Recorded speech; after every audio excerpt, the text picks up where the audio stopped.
Okay. Now, how do I go back and listen to this? I'm going to send you a copy. Oh, And it'll awesome. be on your hard drive. And you can just tap it and you'll be in good shape. All right. Great. Okay. Now, go ahead. All right. You ready? So this first tape is going to talk about sellers. We're going to talk about marketing and what kind of problems do we run into with these sellers. I'm going to start with the problems. The first kind of problem with the seller is a pretty house with not a lot of equity. Mm-hmm. And these pretty houses, generally, if they need to sell, they try to sell with an agent. And then they end up not being able to sell and it turns expired, so they try to look for another solution. And 99% of the time, that solution is not seller financing, but it's renting it out.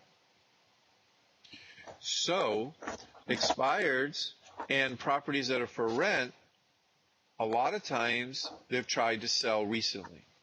Does that make sense? Yeah, it does. Okay, good. So, when we see a for rent sign, we don't know how long they've been trying to rent it or whether or not they've already tried to sell it.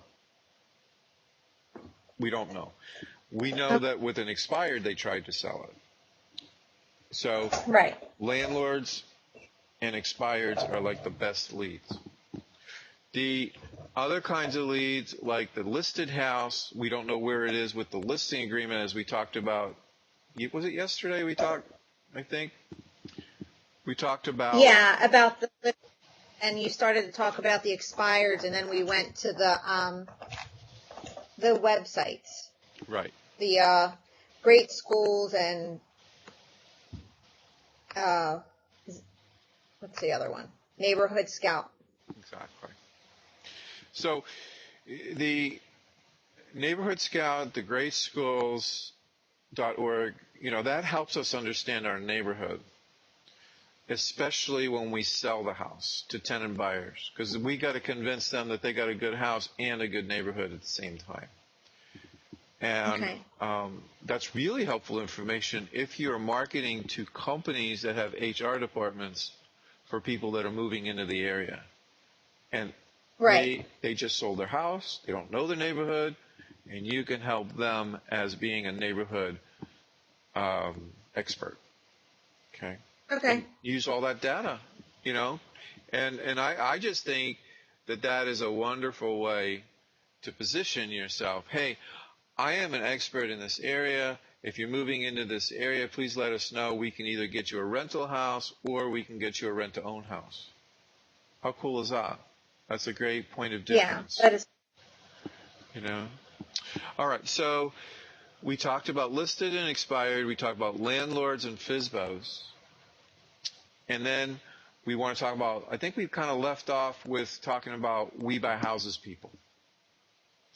Yeah, we didn't start that yet. Yeah, let's start that right now. We buy houses people. They need a house that has a lot of repairs, not a little bit, a lot of repairs. They also need a house that's really cheap. Usually it's like a free and clear house. Right. Now, if I'm a wholesaler, I need to go find a house that needs a lot of work and has a lot of equity. So in my marketing, I buy houses, any condition, I'll give you a cash offer in 24 hours. They're going to get a lot of leads that they throw away. Would you agree with that? Yeah, definitely. It's a needle in a haystack. Now, most wholesalers have pretty good sized marketing budgets. They're throwing $500 to at least $1,000 a month at direct mail toward a list. Usually it's absentee owners, and they're trying to find people that have a lot of equity and they want to get rid of their house. Well, what we're looking for are leads that they're throwing away that's pretty and doesn't need a lot of work. And a lot of times they'll get phone calls saying, look, the house is in really good shape. I don't have a lot of equity. I might have 20% equity or whatever. They can't do anything with that.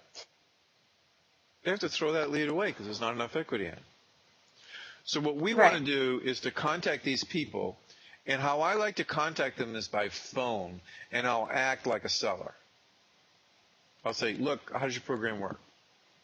Here's my name and email and phone number or whatever. And they'll try to Okay. market to you. Then you call them back and says, look, I'd like to, be really upfront with you. I take pretty houses that don't have a lot of equity. And I'd like to talk to you in person about a marketing arrangement where the leads that you can't do anything with, perhaps I can help you make some money with that. Would you consider having lunch with me to talk about that? Okay. That's it. And your number one goal with the wholesaler is to take them to lunch. I don't care if it's a Subway or Denny's or whatever, but don't do it over the phone. Okay. And then I usually ask them about 5 questions. Says, look, I don't want to be really nosy. Tell me a little bit about your wholesaling experience. How many deals have you rehabbed or flipped or whatever? Just tell me about your business. And get them to talk. Usually people like to talk about themselves. That's very true. Okay? And it says, I'm not going to bore you with me. I'm not the newest person in the world, but I've got a very senior partner. He's been doing this for 30 years. And that's me, by the way. Okay. You should always have a really senior partner. Because it makes you look like you're a junior partner of a firm versus you're brand new in this business and you don't know what you're doing and you can't solve these problems. It just makes you look good. Right. What? It's nice, though. It's nice to be able to say that. It makes you look like, It is. It gives you more confidence, too. And you can do that Columbo a lot easier. I know. You can do the Columbo a lot easier. You can be Peter Falk and do the Columbo and scratch your head and go, well, I'm a little new at this, but thank God I got Brian because he's been doing this for 30 years. And my job is just to be this fact gatherer and ask you really good questions and write down the answers. Then I go sit down with him and he says, okay, well, let's talk about A, B, and C for this client. And then I come back to you and tell you about A, B, and C, and you tell me what you like. I like my life. My life is good.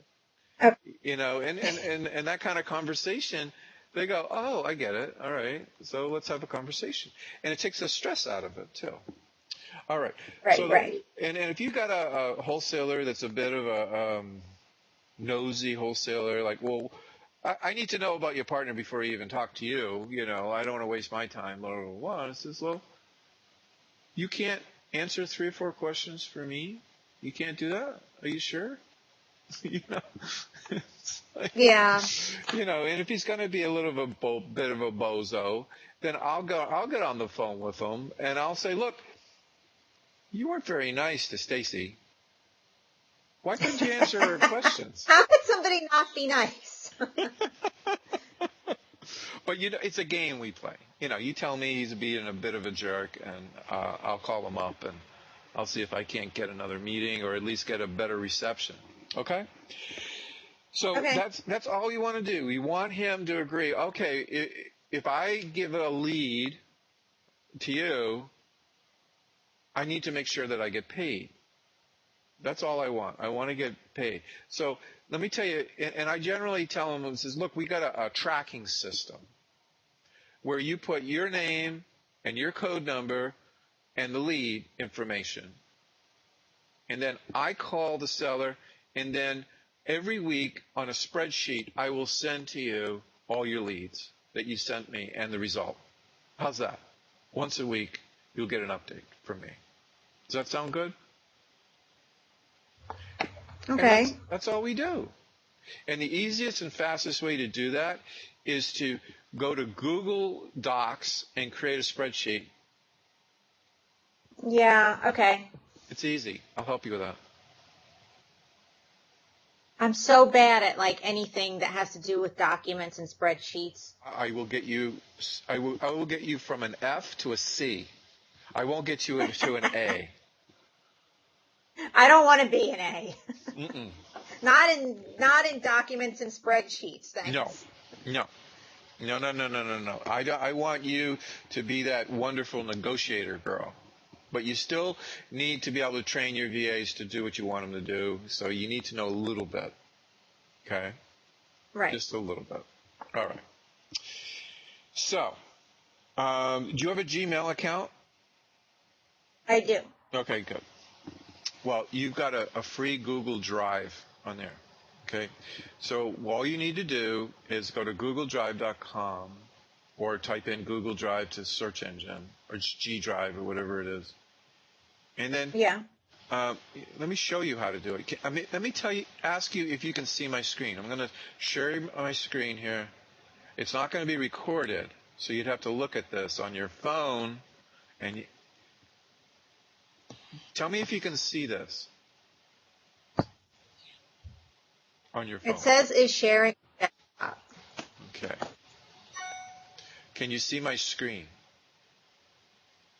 It might take a second. Not yet. Okay. I'm going to wait.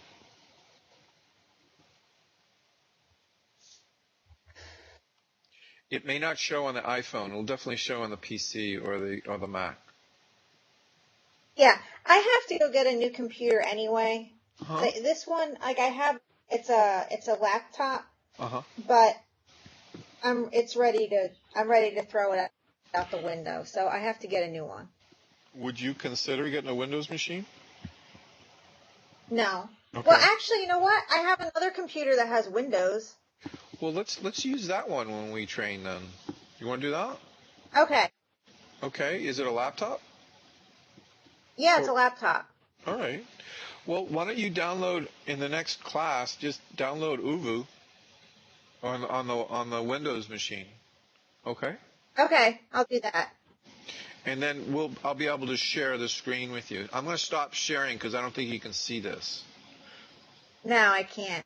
What I'm going to do is I'm going to send you a little video on how to open up a spreadsheet. Make it idiot-proof for you.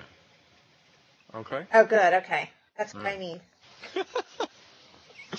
I've got wonderful students that are terrible technically, but they're very good with people. I'm never going to, yeah, that's never going to be my thing. That, I'll hire somebody for that. I can't know everything and I can't do everything. And No, you hire that crap out, you know.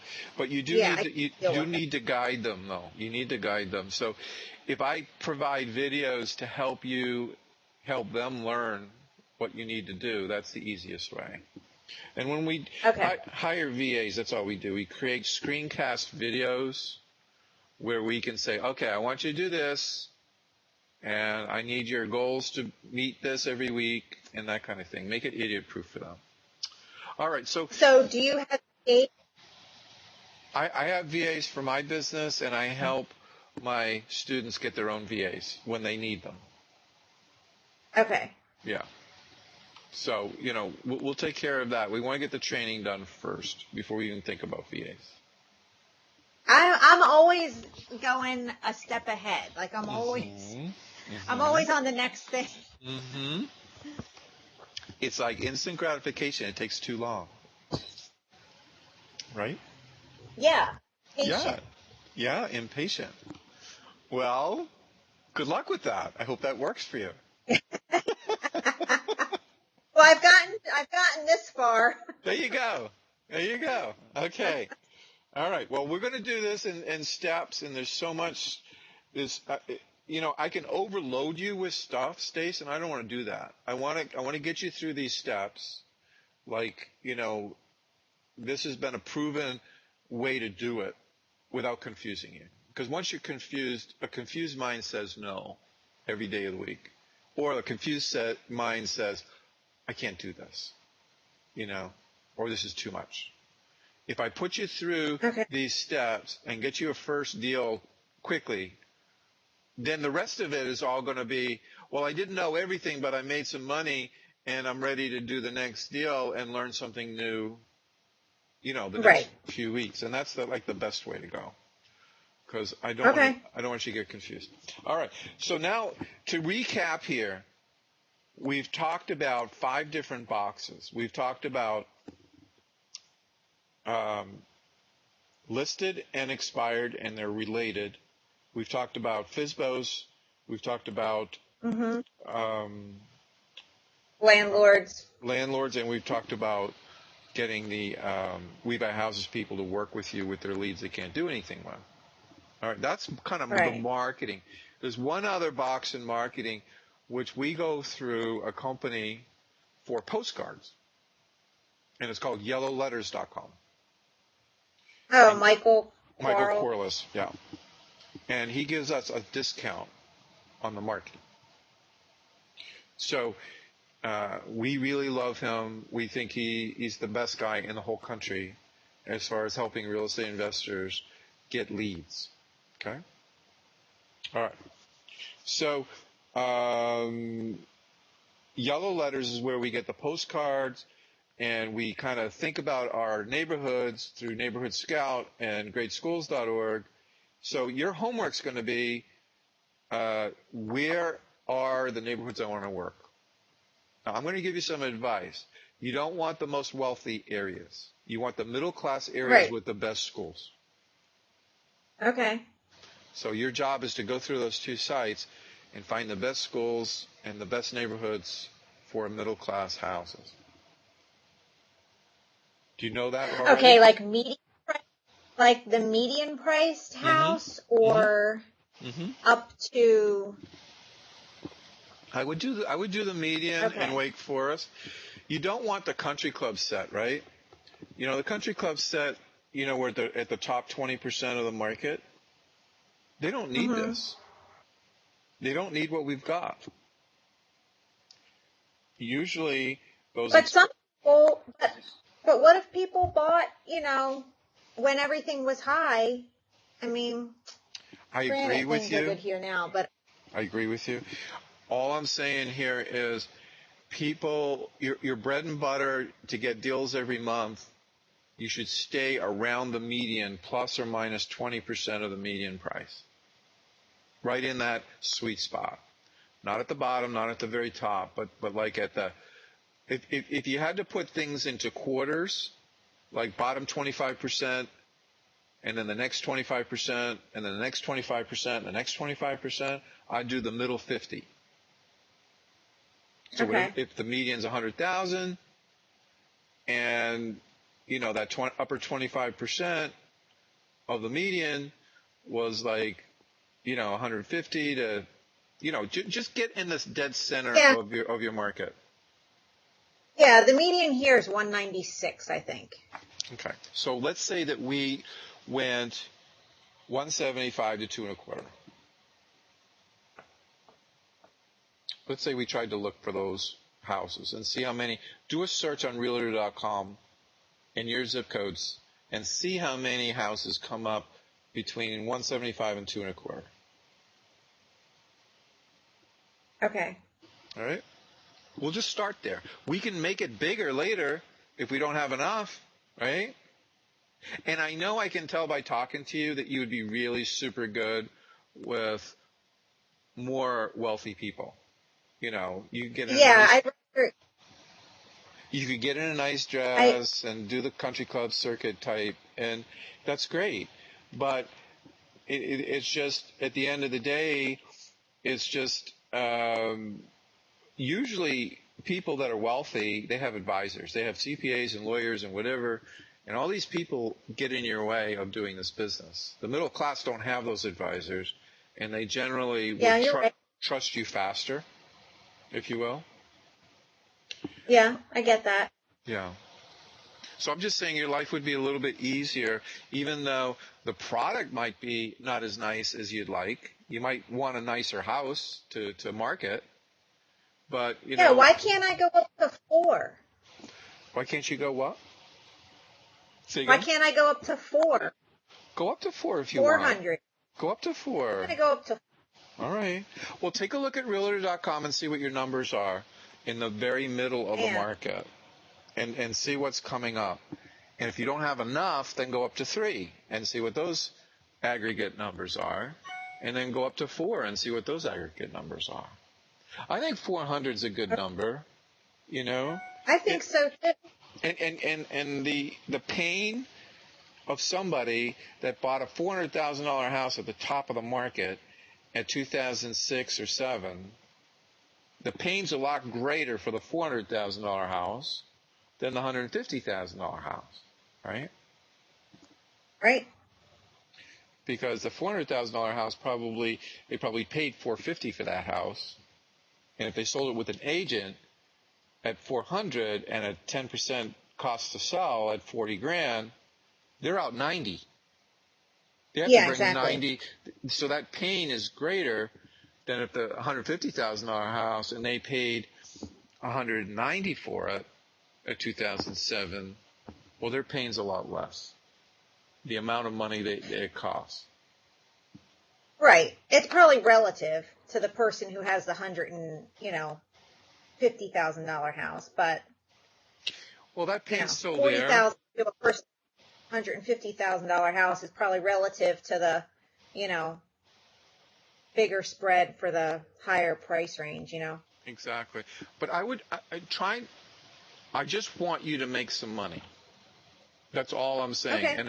And the pluses, the pain's greater on the $400,000 house, but they generally have a lot of advisors, and they might try to get in your way to get the deal done, whereas the $200,000 house, they have less advisors, and your life is easier. And here's the big and, tenant buyers, there's more people looking for the $200,000 house than the $400,000. Yep. You're right. So you're right. This where you live. Did you find wherever it is you live? Did you do like a lease option and live in one of the houses you found, or did you just buy your own personal house? Well, I've been buying and selling property for 30 years now, on terms or whatever. It really depends on the problem with the seller and what would work for them, and then, I always try to either get a wholesale deal and buy equity as I buy it and pay cash for it. That's what I am right now. But when I was younger, I couldn't do that. That wasn't an option for me. I didn't have the capital to do that. My first deal was a rehab when I was only 26 years old, and I got hard money for it to buy it, and it was 50% equity, and I made $17,000 on a lease option on that house. It wasn't a huge amount of money, but back then it was huge for me. At 26, that was a lot of money. That's in my hand. That's in my hand. That was wonderful. Yeah. I felt like I was king of the world. That's a lot for a 26-year-old. Oh, yeah. I paid off all my debt with that and put more money in marketing and still drove the shitty car. But, I felt like I was really getting ahead. And then the next deal, I was really breathing in and out much better. But it takes a while. And did I tell you that I had a really good mentor when I was 26? Did I tell you that? You did. Okay. Well, his name was Glenn, and he was 60 years old, and he treated me like his son. And all I did was I went out to 4 to 5 sellers every day and gave them a presentation. The same presentation. It's the same one I'm going to teach you. And you just ask good questions. And it's through that negotiation that I taught you already. You listened to the negotiation training, right? I did, and I wrote notes a million times on it. A million times. And you don't like that range technique, I know. I'm sorry. I hate it. I know you hate that. But, hey, that makes you $10,000, that range technique. So, don't hate it too much, especially when you go to wholesale deal. I know.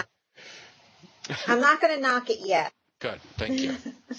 Let's get you filthy rich. Then you can hate it all you want. Get somebody else to do it. Yeah, that would be good. All right.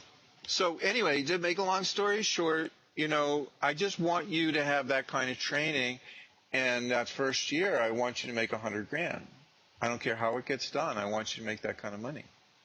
I know you'd be a happy girl if you did that, right? Yeah, I definitely would. That would be awesome. All right. Well, that's our benchmark for you.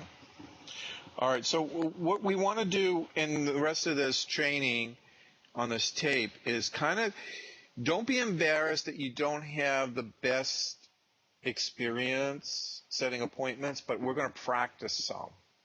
So I'm going to go through each one of these boxes. I'm going to be the seller, and I want you to try to set an appointment with me. Each house is going to be the same, but you don't know this information yet. The information is going to be a $100,000 house. Market rent's going to be $1,000. All right, and I've got a $20,000 equity position. I owe $80,000. Okay, and it's a pretty house. It doesn't need any work, but you don't know that. So that's what each one of these houses is going to be. Okay. Now, actually, let's make it 90, and I have $10,000 in equity. Okay. Okay. And you want to set an appointment with a FSBO. And you see a FSBO for sale by owner on Craigslist, and you make a phone call. You have the phone number, and you're making a call to me. And I'll be nice. I won't be a crusty old fart. All right? Do you want to try it?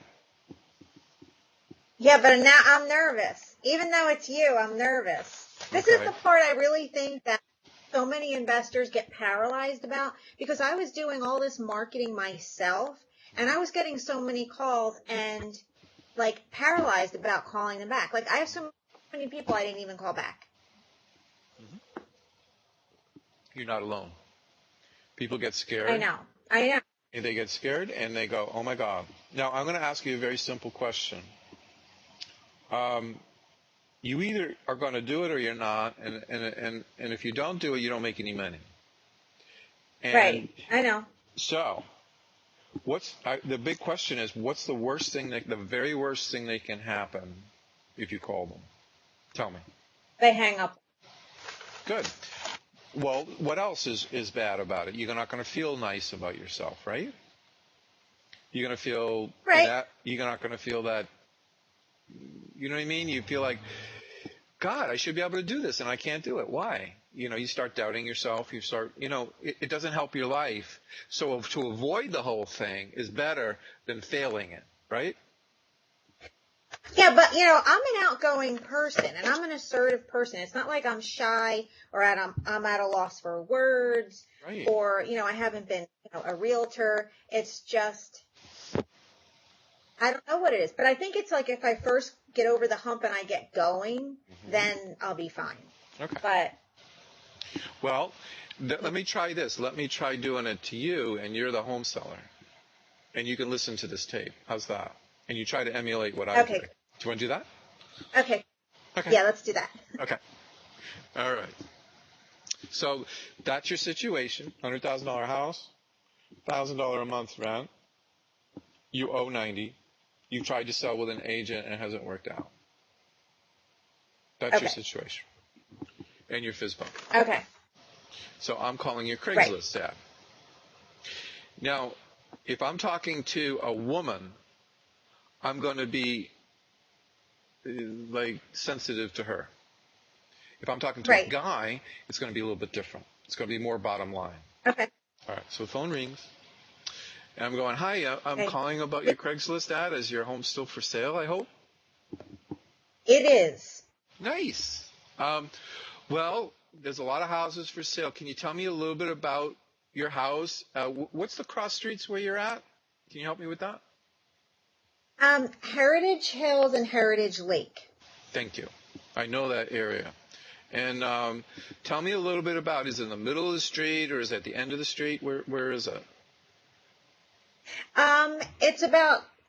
It's not exactly in the middle of the block. It's about 2 houses off the corner. Okay. It's 3 bedroom, 2 bathroom. We do have a basement. We made some updates. The kitchen is updated. The bathrooms are updated. Okay. And can you see the backyard if the children were playing, something like that? Can you is it a good for small kids? Yeah. The yard's not fenced, but there is a pretty big yard. It's all flat. and grass, so you'd be able to see the kids from the kitchen. Okay. And do you like your neighbors or hate them? I love my neighbors. Good. Okay. Well, that's kind of important, especially if there's not a fence back there. You know, the kids are, just trying to get a handle on the neighborhood. What do you like most about the neighborhood? I love my neighbors. It's quiet. It's a quiet street. There's not a lot of traffic. It's a great location. It's close to, the highways and stuff, so it's a really good location. Okay. And the schools, are they reasonable in the area? The schools are good. They are. All right. Okay, and you're trying to sell the house yourself without an agent. By the way, I mean, it sounds like a great house. Why would you even consider selling it? Well, it's time we downsized a little. We want to be closer to our grandchildren who live in another state. So we're going to move, looking to sell this place and move closer to our family. Okay, great. And so the amount that you're trying to sell, what would be a really competitive price for your house? What do you think it's worth? Well, the price we're asking is $100,000. Okay. And just so I understand, I mean, how did you get to that number? Did you have an appraisal done, or did you have some kind of agent do a comparative market analysis or anything like that? We did have it listed with a realtor, and the CMA that they came up with priced it at $100,000. But we haven't had an appraisal done or anything like that. No, that's fine. The CMA usually is pretty close to an appraisal. And so you had it with an agent. Why do you think the agent failed to get the buyer through the house and sign the contract? Well, we really need the $100,000 because we owe $90,000, so we don't have any wiggle room. And I guess, they just weren't able to bring anyone through, for that price. So. House, it's right in the location in the neighborhood I'm interested in. What I'd like to do is set a time to walk through the house and for you to maybe point out some other things that I'd need to look at.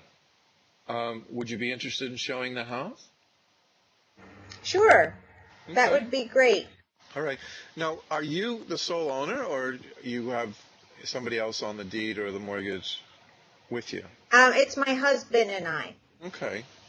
Would you have any possible objection to showing the house with him there? Because, who knows? We might be able to come to terms, and we'd need both signatures, I guess. Would that be possible? Okay. Yeah, I can arrange for him to be there. It won't take, I don't want to, it's not going to be a really long meeting. I mean, if I love the house, it might take a little longer, but if it's not a good fit for me, I'll tell you up front. Okay? It won't waste your time, I promise. Okay. All right? Sounds good. I'll make sure he's... Yeah, that would be really helpful. So can I just trade information? I'll give you my cell and my name and get your names and so forth and the address, and then we'll set a time. How's that? Okay, very good. Okay, my name is Brian Gibbons. If you want to make a note of that, it's Brian, and then Gibbons is Gibbons. Okay. Could I trouble you to write down my cell number? It's 626. Sure. 626-318-0599. That's 626-318-0599. And I'll just got it. Ask you some simple things. Your full name is what? Stacy Barba. Stacibarba.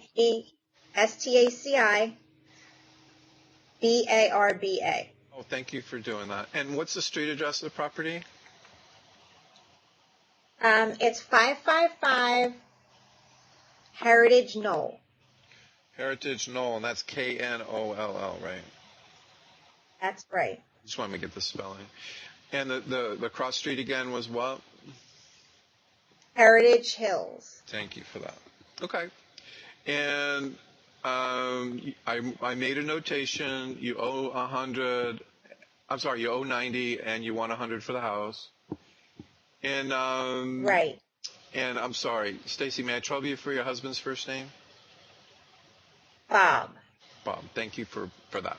All right, that's really everything I need. Now, what's a good time to see it during the daylight? Because I need to see the outside and the inside. What's a good time for both of you? Probably any time, like between 4 and 5 on any day during the week. Okay. Why don't we do this? Do you mind doing it maybe on either a Saturday morning or Saturday afternoon? Would that be possible? Yeah, we can do that. The reason why is, I've got a very busy work schedule, so I'd rather just be on time. Would 11 o'clock this Saturday work for you?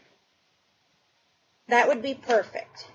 And this is what I'll do. I'll wait for you to call me to confirm as you check with your husband, Bob, because he might have something planned on Saturday. I don't know, but I want to be considerate of his time.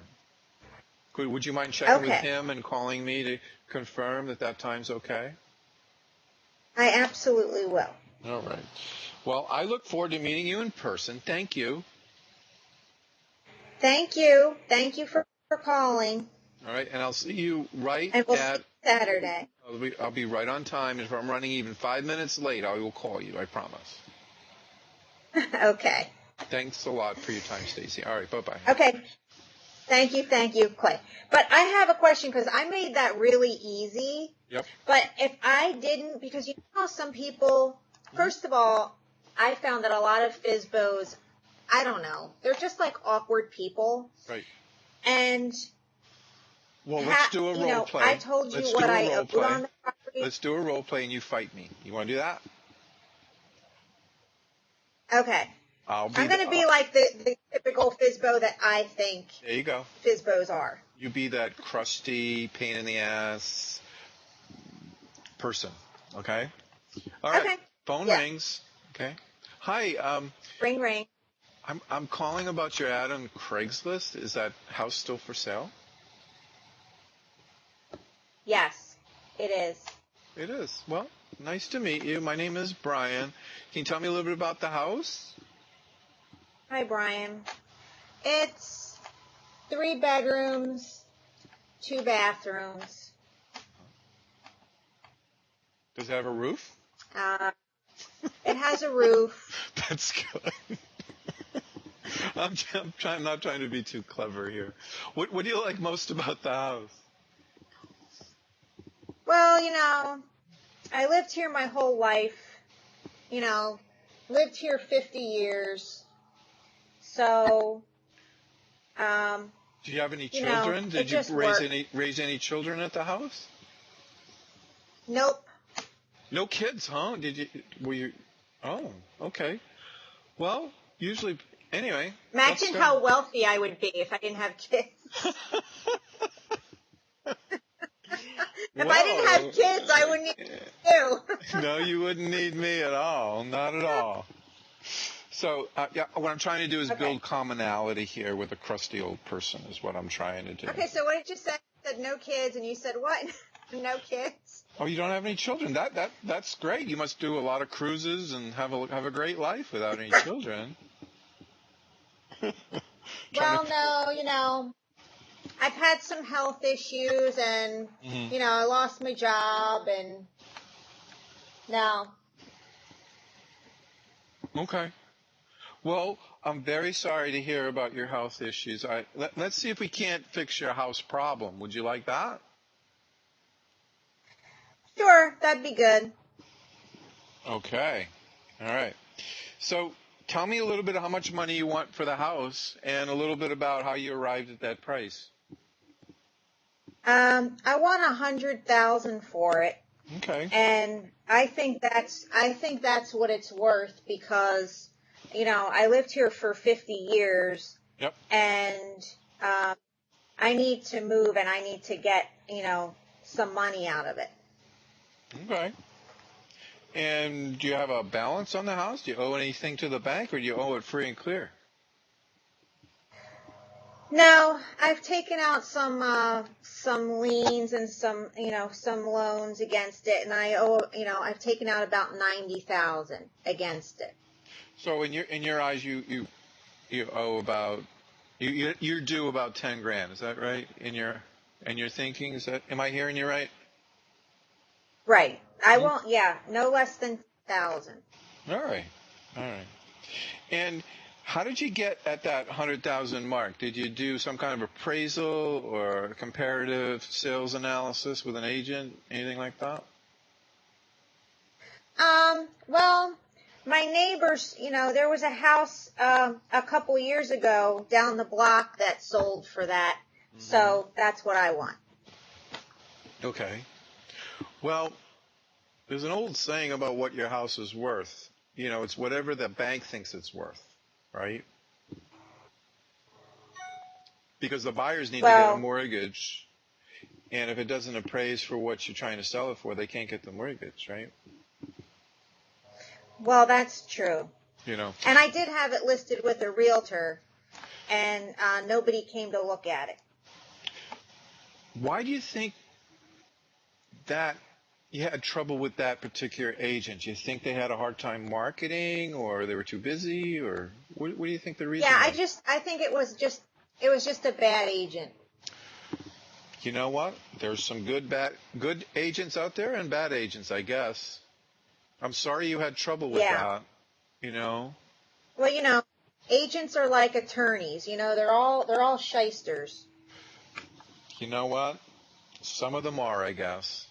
Some of them are. It's like lawyers and doctors, too. You don't know what you're going to get till you experience it.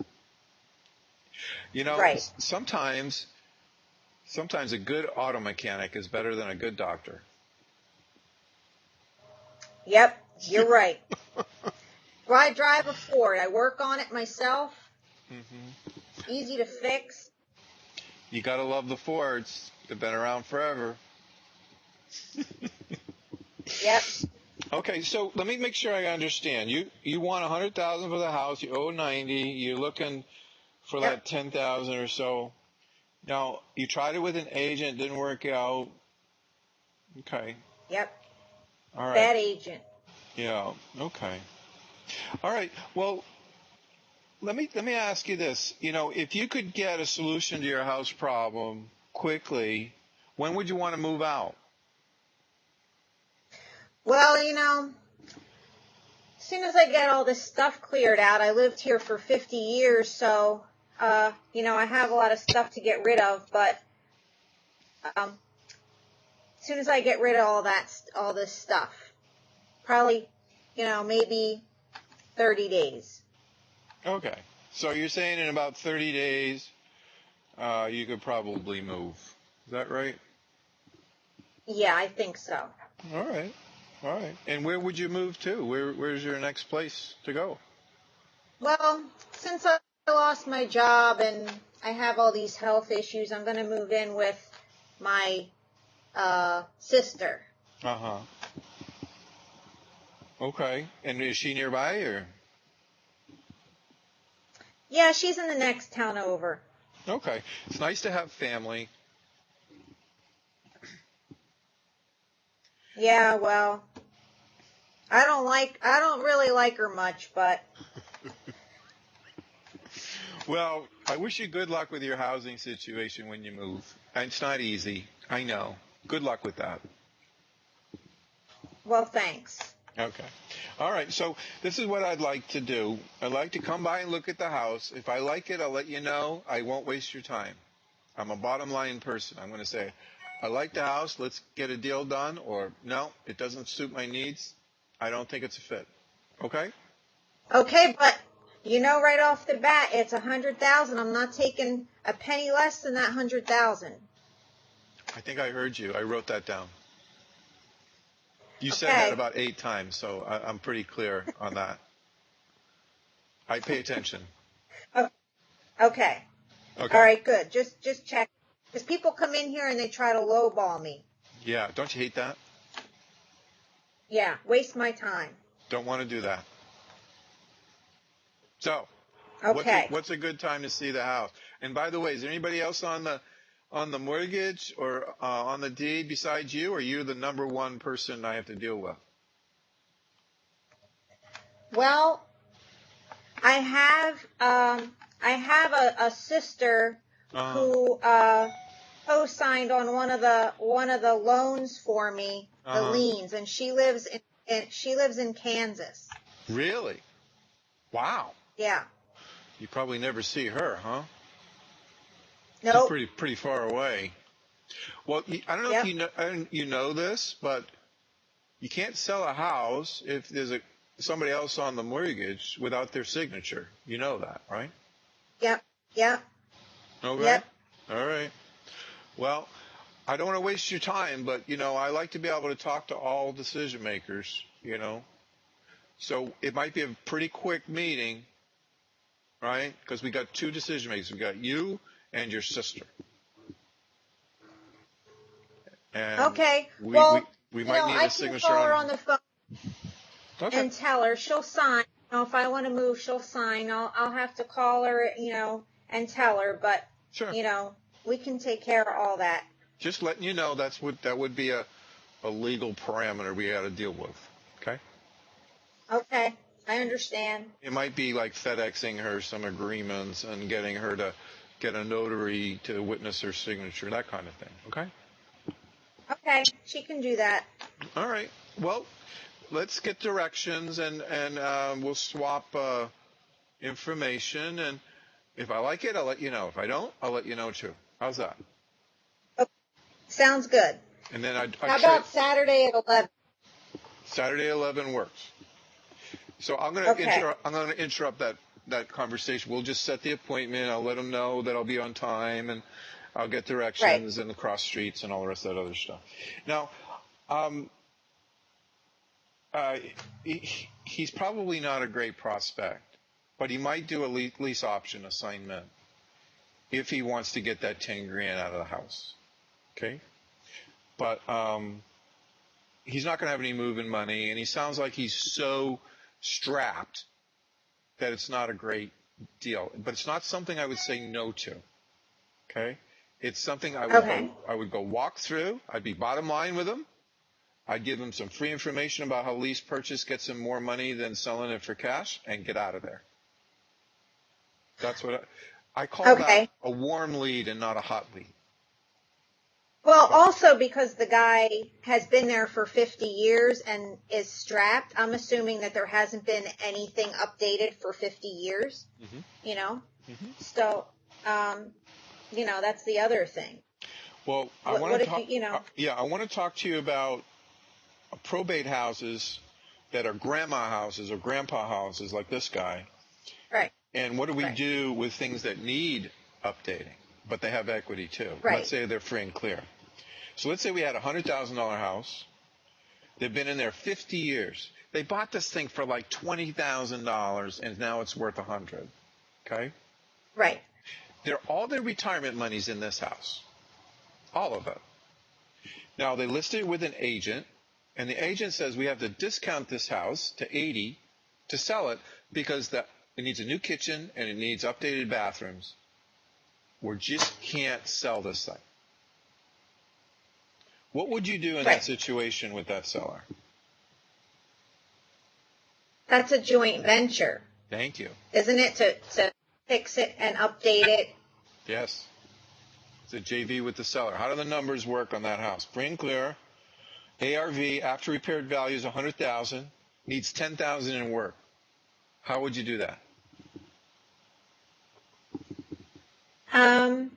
Well, the $10,000 in work, the investor would do. Good. Or you probably get private money for that, right? Right. Get a private investor to lend you that. Yeah. Right. So do the updates, and then before you do the updates, you want to own it. Okay, so you want to buy it subject to, or give them a subject to and a note. All right. If it's free and clear, you give them an installment sale, not a subject to. If there's an existing loan, you'll do it subject to the existing financing. Okay? So if it's free and clear, I would write up an installment sale contract, right? And write the JV. Okay? Now, what would his net be in his hand if he had a $100,000 house, free and clear, need $10,000 in work? What's the sales cost on that? Can you tell me that if you sold it with an agent? Oh, okay. Well, 6%, 6,000, and then another, what, like 1% You know what? closing cost? For wiggle room, I always do 10% of value. So that's what the sales costs are. Okay, so 10,000, Yeah. 10,000 in the equity. 10,000. So if we want a JV fee of 10,000, what is the net to the seller? How much? Oh, we want a fee of 10,000 to fix To do to the basically JV. double our money. We're gonna. Okay, so that's 70,000. So he's going to make the seller's going to net after all costs, after the JV fee, after the rehab costs, after the sales costs with the agent. He's going to net 70. Now, what would the We Buy Houses offer be? 65% of the, or 60 to 65% of the ARV, Less minus costs. the repair. So what's that number? 65 minus if it's 10, 55. It's about half, right? Yeah. Is he making more money with us? Yeah, for sure. Now, on that JV, okay, backing up totally. Yeah. When you say, like, say the house is free and clear, like, however you buy it, whether it's an installment sale or a subject to, is there, like, if I'm the seller, like, if I'm, I'm one of the heirs or I'm the executor, well, when is this going to be done? Like, we want this sold within, the repairs done within whatever amount of time and sold, so how do you have that written in a contract? Okay. Well, in the JV, we have to deal with the executor, right? And the executor is going to got to make sure that they have the power to sell the house. And we want to see that. We want to see that the probate court gave them the power to sell the house. So we got to, before we even put the offer together, we got to make sure that this executor has the power to sell the house. And then we're going to do a sale and purchase agreement that we're going to buy the house according to the terms of the attached joint venture agreement. And if there is existing financing, we'll buy it subject to the existing financing, or if it's free and clear, we'll buy it on installment sale. Okay? We will have no payments made while we do the rehab. Okay, good. All right? We will attach a lien against the house once we own it for their equity, so that when we resell it, they will get paid. That protects their interests. So we're going to buy it on terms, and we're going to attach a lien against the house so that they feel secure that they're going to get their money down the road. We're going to sign a listing agreement at the time we sign the JV, which means that the agent's already been hired before the rehab starts, so that they can go through their buyers list and let them know that this house is going to be available.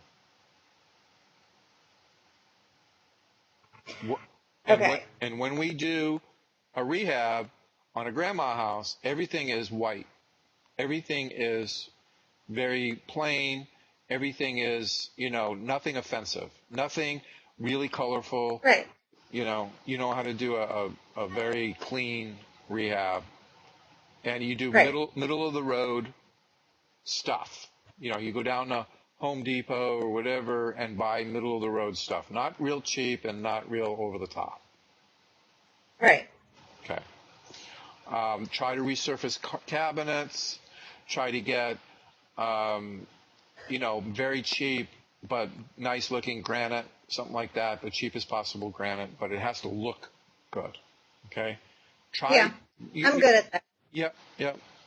And once you get that done, 2 weeks before it's finished, you let the agent know, okay, we need to get open houses scheduled because in 2 weeks we're going to be done. Because all the hard yards have already been done, the plumbing's been done, all the hard yards have been done. And then Okay. you sell the house for $100,000, and in escrow, the funds go directly to the executor.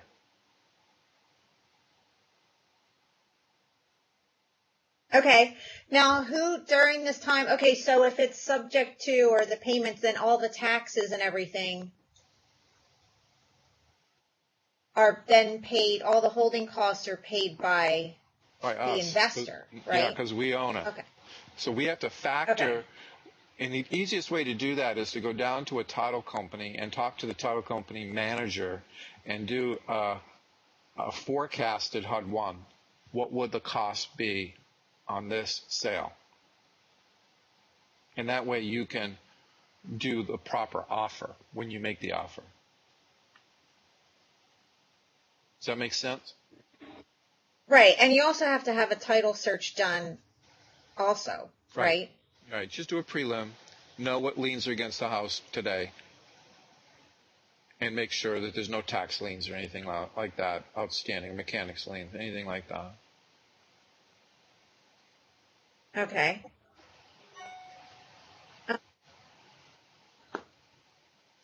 Just think of it this way. First of all, where you live, there's a lot of people that buy a house and don't move.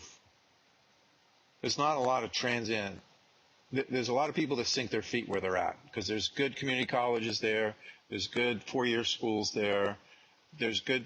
It's a nice place to retire too. So you've got all that going for you where you are. So a lot of people sink their feet where they're at. So you could do this JV with the seller on grandma's house model a lot in your area, couldn't you?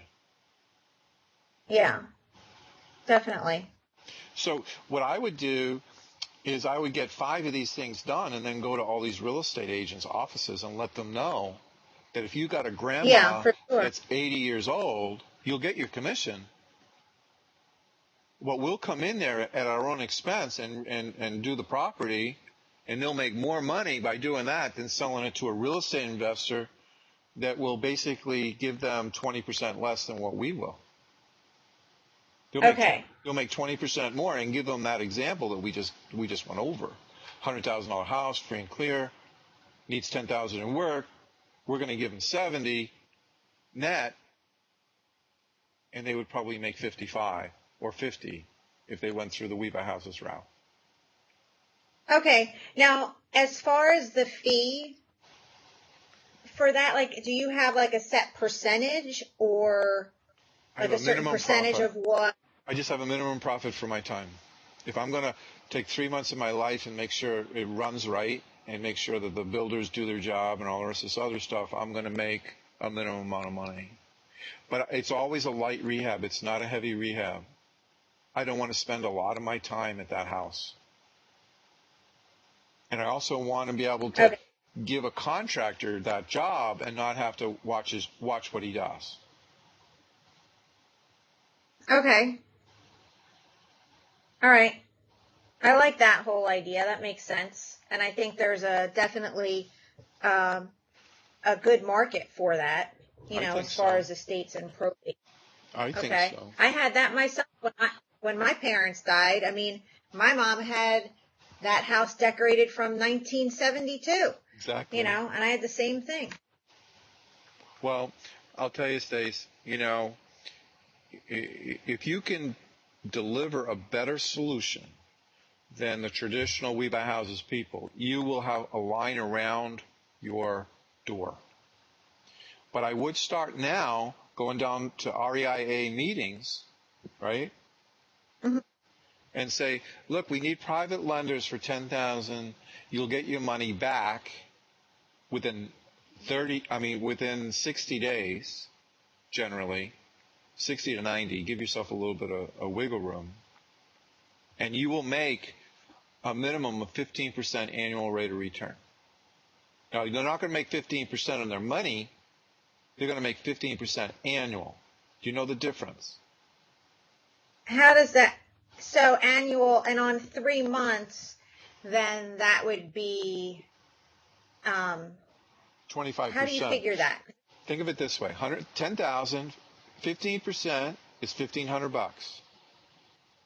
Right. Move the decimal over. Then 3 months is 1/4 of a year, right? 25% of a year. So multiply the 1,500 annual times 0.25. Half of 1,500 is 750. Another half of that is 375. They'll make $375 in interest. That's 15% annual rate, but they're only using the money for 3 months. I'm going to say that again. You ready? 15%. Yeah. I see that you're a little bit confused, tiny bit. Right. 15% interest is 15. Right. I mean, 10% interest on 10,000 is 1,000. 15% right. So 15% is 1,500. 1,500. Right. So if but for 3 months, it's 1/4 of the year. So we're taking 1/4 of the 1,500.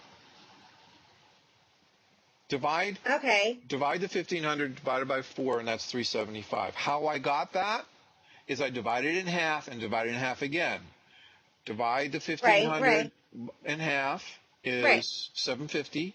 Divide the 750 a half again is 375. So the total amount of interest that they're going to get is 375 plus their 1,500 back. I'm sorry, plus their 10,000 back. So they're going to make $375? That's it. That's 15% annual rate of return. Do that. Honey, a lot of people will. Don't say that. Really? Yeah. 15% is a great rate of return. A great rate of return. I got to teach you how to. I could see somebody wanting the 1,500, on 10,000 in 3 months. I mean, that's decent, but I mean, just do me a favor, okay? Don't think that everybody thinks like you. Otherwise, you won't be able to raise the money. I know. Well, that's my problem because I'm big into the Dow sank. To me, everything's on sale, and I'm sure you're probably the same way. You used to be an advisor, right? Mm-hmm. Let me tell you this. I'm a financial planner. If I can get 10 to 15% of my money every friggin' year, I'll be overjoyed. That's a great rate of return. Yeah. 15%. It is. Can you take a clean piece of paper? I want you to draw something down. This is how I talk to private lenders, okay? There's 3 places to put your money. 3 places to put your money. You can put your money in safe CDs. So I write that down, safe CDs. Then you can put your money in Wall Street, which is generally mutual funds. Generally, not individual stocks, but it's generally mutual funds. And then you can put your money in Main Street, which is me. I'm on Main Street. They're in Wall Street. And then rates of return on CDs. Now, who in this room has money in CDs? And you'll get somebody. How much are you getting in your CD? And I ask them. And usually they don't want to tell me because it's so crappy. You know how much CD rates are? Like less than 0.5%. It's ridiculous. Do a little Google search on Wells Fargo CD rates or Bank of America CD rates in your area in North Carolina, and you'll find how bad they are. You're right; they're about 0.5% to 1%.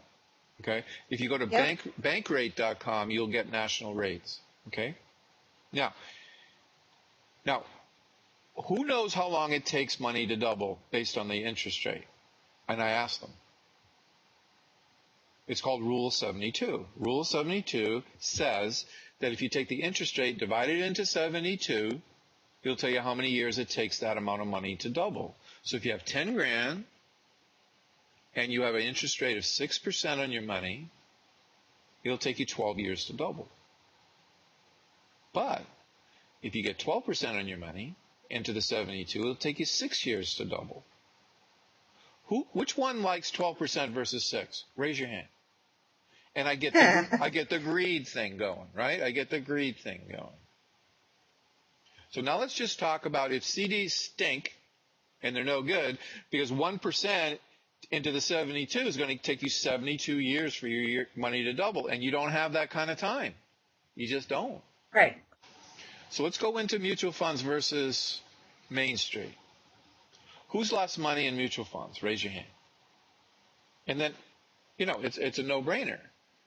It's volatile. Right. It goes up and down. If you have a war in Iraq, it'll affect your rates of return.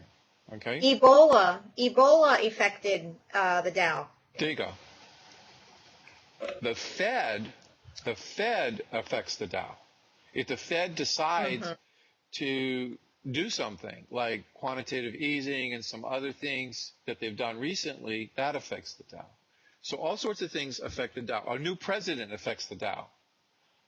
One scandal, if we have one more friggin' scandal with some company like Enron or WorldCom or Boesky or Madoff, whatever, that's going to affect the Dow. All these things affect the Dow. Now, do you want that kind of things affecting your retirement money? Right. Probably it's not. The risk versus.